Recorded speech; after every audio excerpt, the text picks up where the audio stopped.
Hi, so today I'm going to be doing the Big Book Phobia tag. This tag was created by Liz at Liz's Book Buffet. I'll leave her original video down below, and she also tagged me. And I was also tagged by Heather at Illogical Betty, and you guys should all check both of their channels out. They're awesome. The point of this tag is to show 5 books that are over 500 pages that have intimidated me, explain why I haven't read them yet.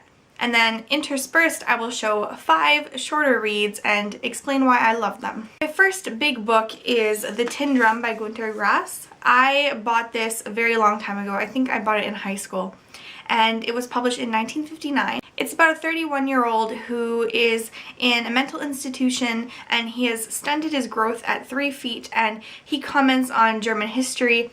And it sounds very intriguing. It's all about German history up until 1959, and it's a social commentary. So I know I'm going to like this, and I think the main reason I haven't read it yet is because it is quite a heavy read. And this book is 589 pages long. So my first short book I chose is Giovannis Room by James Baldwin, and you guys all know that I love this. I'm not going to say anything because I did a review, so I'm going to link that down below and you can go check it out. My next big book is a book I bought this year actually at a thrift shop, and this is A Fine Balance by Rohinton Mistry. This story takes place in India in the 1970s during the state of emergency, I think in 1975, and this follows a couple of characters and how their lives intertwine. This book is one of the biggest ones I have on this list. It's 713 pages, and I know it's probably heavy with political significance, and it's a time period I'm very interested in, and I think what's been putting me off is its length and probably the fact that it's probably very heavy to read. And now that I don't really have as many classes, I think it'll be easier for me to get into. The next short book I have is Invisible Cities by Calvino. It's a conversation between Kublai Khan and Marco Polo, and Marco Polo is telling Kublai Khan about all of these cities he's visited, and it's in short little stories. And he discusses the cities, and then as he goes along, it seems that all of the cities he's discussing don't really exist, and he's just discussing one city, Venice. And it's a very dreamlike story. It is quite a short book, but it did take me a couple days to read just because it's the kind of story that you want to savor and read slowly. The next big book I have is The Idiot by Dostoevsky. So I've never been scared of reading anything by Dostoevsky. I've read 3 or 4 of his books so far, and I loved every one of them, so there's no reason I wouldn't like this. I especially like the premise of this one. It's about a man of pure innocence and how he lives in the world of materialism and full of sin.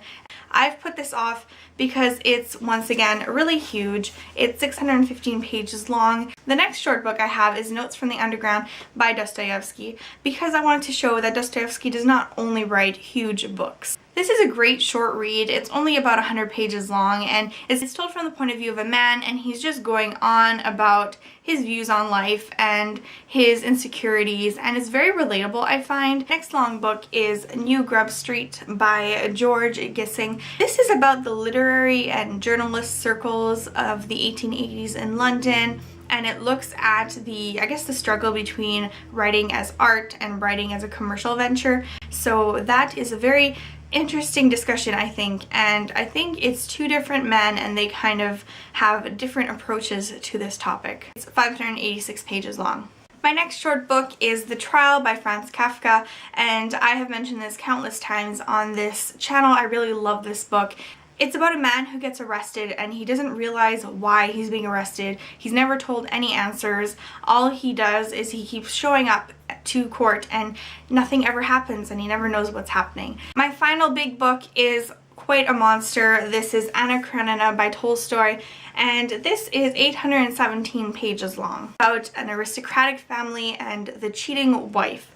And that's about all I know about it. I do know that it is quite long to get through. There's a lot of description in this, and one of my friends really hated it, and I think that might be one of the reasons I haven't picked it up yet. And finally, my last short novel is Pnin by Nabokov. It's a hilarious tale about a Russian professor in an American university and his hilarious experiences. I recommend this to anyone who hasn't read any Nabokov because it's really, really good, and Nabokov's writing is so beautiful. I know that I'm often afraid of picking up long books, and I think part of the reason is that I don't want to spend so much time on one book. I have so many books that I want to read, and so many of them are around 200 pages. I feel that I would rather get through more 200-page books than one 800-page book. I don't know who I'm tagging yet, but I will leave down below links to people who I tag, and I'll tag you guys in a comment. So I'll see you guys soon.